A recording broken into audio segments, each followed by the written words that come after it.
Ayan po, to start, kailangan po natin maglagay ng oil and lagay na po natin ng butter.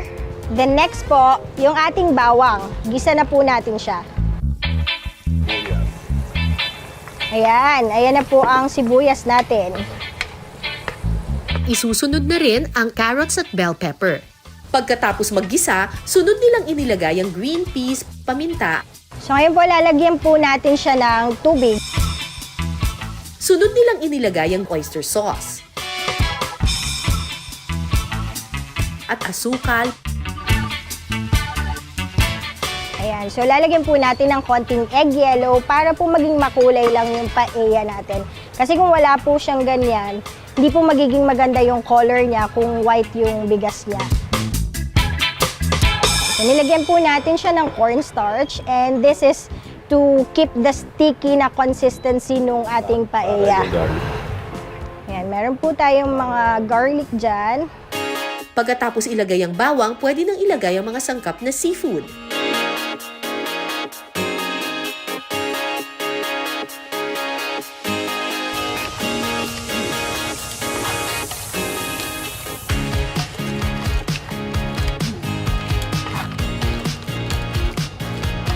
Yung squid po, hinuhuli niya kasi pag po masyado siyang naluto, tumipigas po siya. So mas maganda po na ihuli po natin siya. Tapos mga 5 minutes siguro, ay mga 10 minutes. Ayan, so takpan lang po natin siya, wait for 10 minutes. Kapag luto na ang lahat ng sangkap, itatabi muna ito.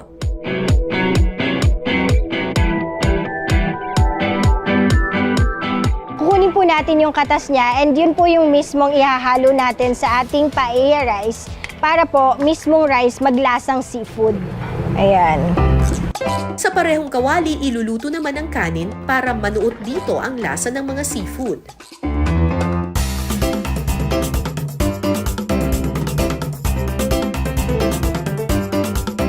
Pagluto na ang paella rice, pwede nang ipatong dito ang seafood.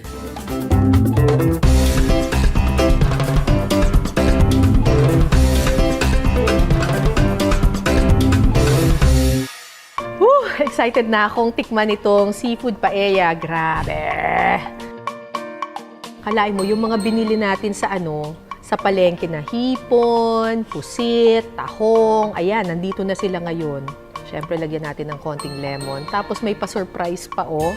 May scallops. Favorite!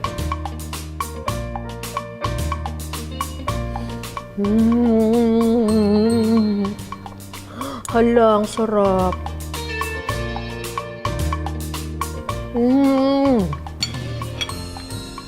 Panalo to.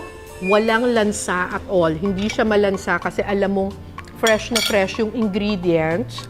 Yung mismong paella rice, may seafood flavor siya. Ang seafood paella na ito, talaga namang binabalik-balikan sa kanilang buffet restaurant. Bukod kasi sa nag-uumapaw nitong sangkap, ang lasa talaga namang mapapasabi ka ng I love it.